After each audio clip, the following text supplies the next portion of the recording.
What happened was I pulled out this box. It was a whole bunch of like problematic artifacts, things that had to be researched. So first I'm pulling out decorative plates, I'm pulling out all these goofy things, and then there's this thing rolling around the bottom of the box. And I thought it was a cigar maybe, so I'm picking it up and I'm looking at it, and then I roll it over and I see the fingernail. And looked in the box, and there laid a mummified finger, and I think neither of us could really believe what we were seeing. I'm not really afraid of it, it was a little gross. You probably have no idea that behind the displays at the Wyoming State Museum is an entire warehouse of artifacts most people have forgotten. May not have been looked at or used by someone for the past 150 years. We examine these strange parts of Wyoming history and try to find out how they wound up here. Like we have a tampon machine in the collection. And why we're still holding on to them. It's kind of funny to think of asking somebody that's donating a toilet, do you have a picture of yourself using this? In this edition of Wyoming Folks.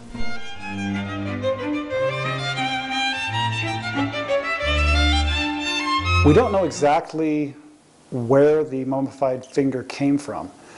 We are reasonably certain that it came from Egypt. The chances are someone would have just kept this in their house. They might have put it in a small box or something. They might have kept it on a mantelpiece, but it was something that they could put somewhere where friends and family could come in and know automatically that they had made this, what was at the time a very long and special trip to Egypt. Yes, believe it or not, there was a time when having a dead person's body part on your mantle was fashionable. After Napoleon's Egyptian campaign at the end of the 18th century, Western culture was swept again with a fascination for all things Egyptian. This includes pyramids, artwork, and mummies. Wealthy families planned grand tours of Egypt. I say, jolly good. And they were often not too ashamed to borrow something from ancient culture. Yoink! Oh, not again. In lieu of keychains or shot glasses, souvenir mummies and other valuable artifacts were dragged all the way home, even to faraway Cheyenne, Wyoming. For many years, especially in Great Britain, Northern Europe in general, mummy unwrapping parties were something that was very common. People could either hire a company to bring them a mummy from Egypt, or they might bring one back from a trip that they had made themselves. And you would have your friends over for dinner, and then after dinner you would go to the parlor, and there would be a mummy on a table, and then you would unwrap it to see what kinds of jewelry or amulets or other items might have been included with the wrapping of the mummy. Anywhere from 1700 to 4,500 years ago. There were so many mummies in Egypt that they found a variety of uses long after ancient Egyptian culture had collapsed. So Mark Twain, for instance, writes about mummies being used to fuel the boilers of locomotives.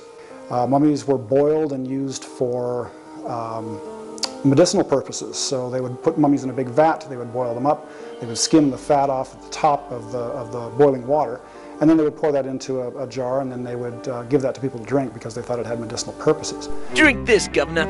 I say that's mighty fine dead mummy juice. Dead body parts. Toward the end of the 1800s, the Egyptian authorities started to frown on this, and so that's when they decided to put a stop to it, and that's why we ended up with a finger rather than an entire mummy.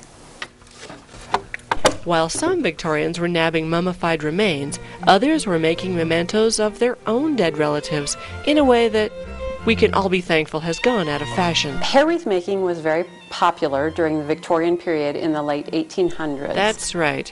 Hair wreath making. Women of a certain social status often practice handiwork crafts like needlepoint and cross stitch, and making hair wreaths was very popular as well. Often when they brushed their hair at night, they would just clean out their hairbrush and keep the hair in a little ceramic dish called a hair receiver. Patterns for hair wreaths were commonly found in popular magazines of the day, such as Godey's Lady's Book, and if you had trouble collecting enough hair to make a wreath, you could actually purchase hair samples through catalogs of the day. They would weave the hair with fine wires over a rod, and then the rod was shaped with the loops of hair. What possessed people to make wreaths of human hair and put it on the mantle next to the mummified fingers? They would collect hair from family members, even sometimes from deceased family members, as a way of remembering them. In a time before snapshots and digital cameras, saving hair was often a way to remember someone far away or deceased. They would place them inside of a frame that was usually silk lined and display them in their living room or parlor for their guests to enjoy.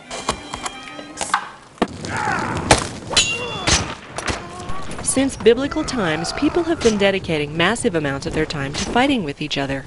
In addition to a virtual arsenal, the Wyoming State Museum has a strange collection of items used for self-defense. A prison shank is basically any homemade object used to stab somebody.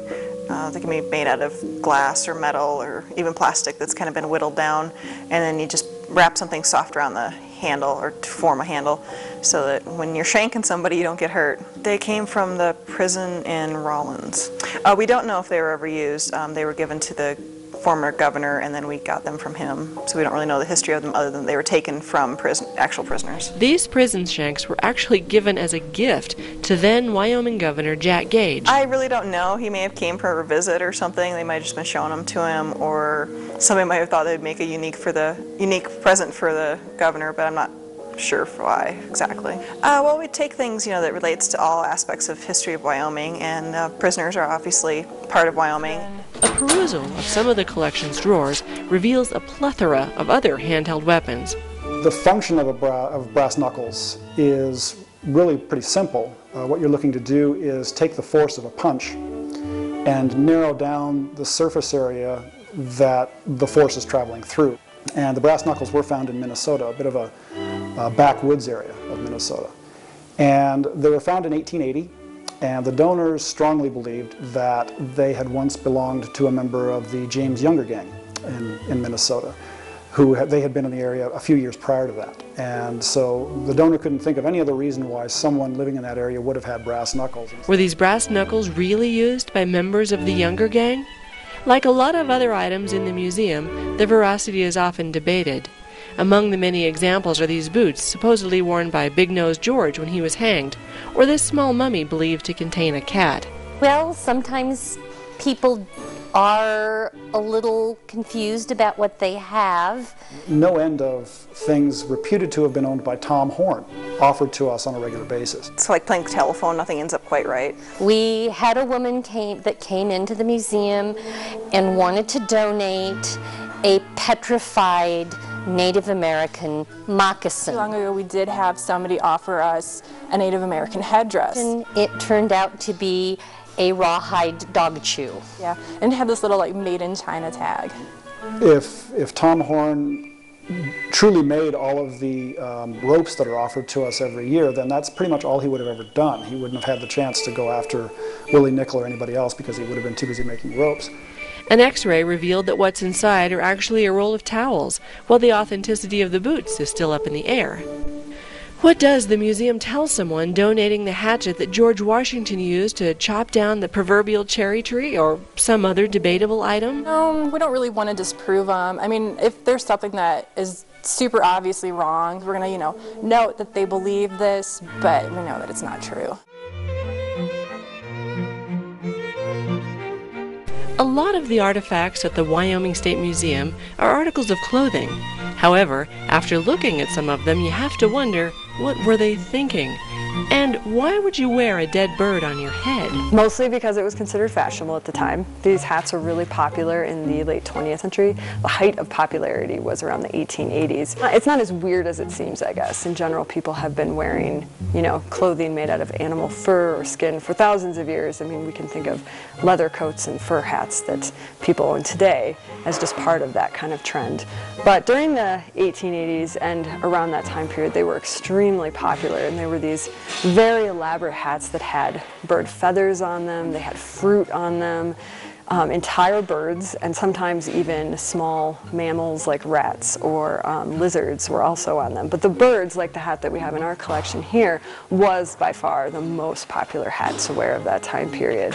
I guess as you consider just as wearing a fur coat is today, they were controversial in the same sort of way. There were a lot of people that thought the use of the bird on the hat was cruel. And in fact, a lot of Audubon societies that started in different states around the country were actually initiated in response to this craze. Because in some parts of the country, millions of birds were being killed for the feather trade.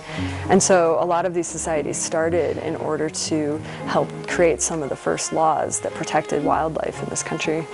Why is anything fashionable at any time, really? You know, we look back on a variety of fashions, and although hats were extremely popular in that time period, I wouldn't say that hats have gone out of style either.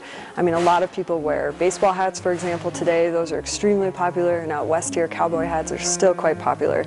And so although maybe the style of hats has changed, I wouldn't necessarily say that hats are no longer popular. Well, these artifacts are part of the uniform of a member of the Military Order of the Cooties, and that was a group that was established in Washington, D.C. in 1920. It's actually an honor society associated with the Veterans of Foreign Wars organization, and these members are very dedicated to volunteer work, just going in, visiting patients. They sponsor bingo games, provide transportation, and help out in any way they can. The name of the Cooties came from World War I, when soldiers encountered problems with lice in the trenches, and people who are members of this organization are supposed to be closer than brothers, so they thought that the name Cooties best represented that idea. Perhaps the strangest fraternal group the State Museum has relics from is the Knights of Pythias, boasting former members such as President Franklin D. Roosevelt and Warren G. Harding. Abraham Lincoln applied for membership but was rejected. Jerks. The Knights of Pythias is a fraternal organization that was chartered in 1864, and it was the first fraternal organization chartered by an act of Congress. This apparently was a uniform worn by some of the members. As the Knights of Pythias is a secret fraternal organization, only the members really know exactly how these uniforms were worn and how they were used. According to the website for the Knights of Pythias, their members are dedicated to the cause of universal peace. And Pythians are pledged to the promotion of understanding among men of goodwill as the surest means of attaining universal peace. So their organization is very interested in promoting peace throughout the world.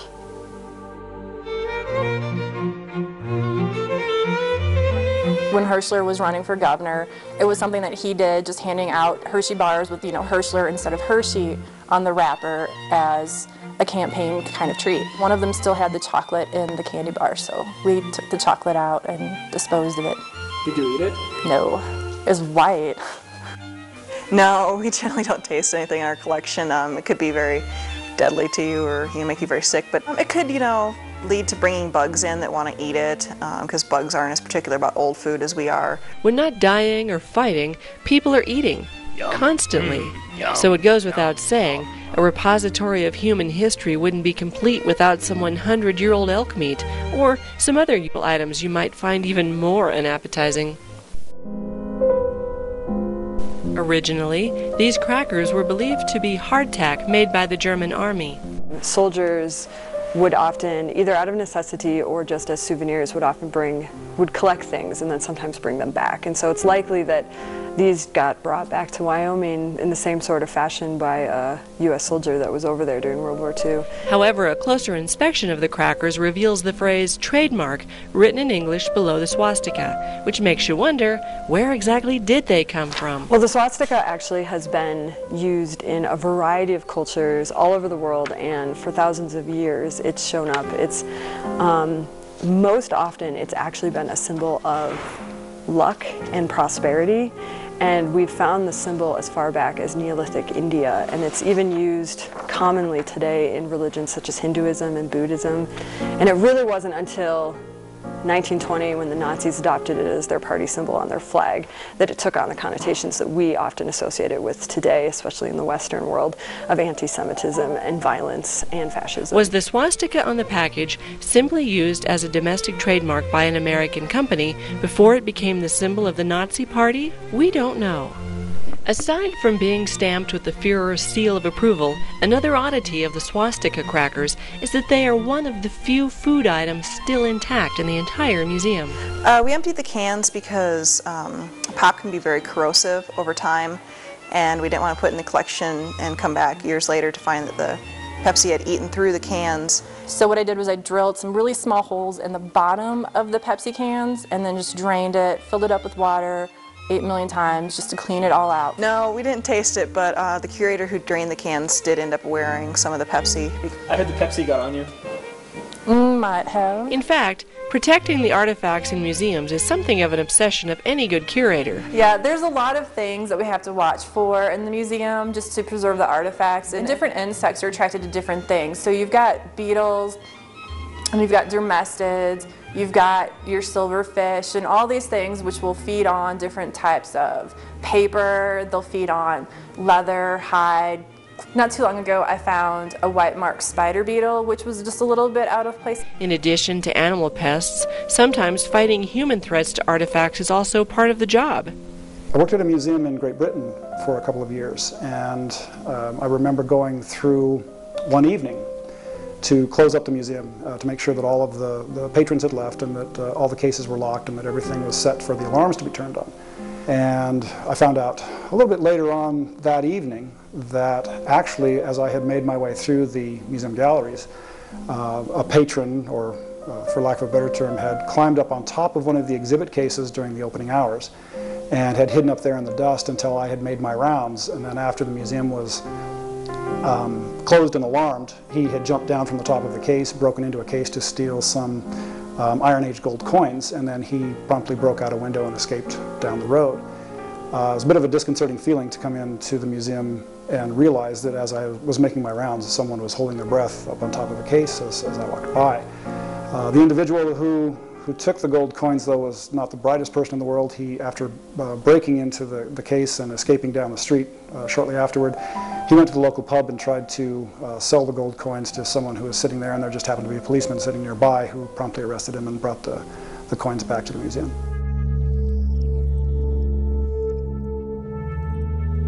I didn't notice her at first when I started working here because I'm not always very observant, and most of the time we have these lights off and only the lights on that we need. And so I came walking by one day to look at something else, and I caught her out of my peripheral vision. I mean, I jumped probably 5 feet, and I think I screamed like a total girl. Sometimes you just kind of catch it out of the corner of your eye, and it just feels like there's this, second, third person staring at you. Well, I think it's just because she's peering through a window and she's so white, and that just when you're not expecting it, it kind of startles you. But the piece represents the artist's outlook on elderly people in society today. Spending hours alone in collection storage, surrounded by giant insects and some of Wyoming's more macabre history, you have to wonder. You ever get scared with all these old artifacts back here? No, I don't get scared, but sometimes I do get a little creeped out if I'm here by myself when it makes all the strange noises. Like what kind of strange noises? Like that? No, it's not scary, but sometimes if you're out here by yourself or somewhere, buildings make weird noises, and so you're like, what was that? Well, shortly after I had started working here, I was asked to come and catalog this taxidermy turkey. In a back corner, and it was pretty dark, and I was looking in a crate, and there was something furry, or looked like it was kind of furry down in the crate. So I had to come in and take off the black plastic bag. And when I tipped it, it kind of moved, and I thought it was a mouse or something. And so as I'm pulling the bag away, this little head's like peeking out. It was just gross because it's not very attractive. So I screamed, and Mariah was standing right next to me, so she screamed because I screamed, which probably made me scream harder. And it was kind of this chain reactions. And I mean, again, I'd only seen them cooked at Thanksgiving, so. Then everybody else came down, they're like, what's going on? And we were kind of embarrassed, or like, nothing. I'm not scared of it, it was just sort of a little gross. After savoring 30-year-old Pepsi or white chocolate, what could be more logical than a trip to the dentist, or perhaps a gastroenterologist? Going to the dentist's office back pre-1960 was, you never want to go. I can see why people just, decided to have their teeth pulled and things because, oh my. They really didn't sterilize anything. They didn't have any disposable needles until the 60s. I know that there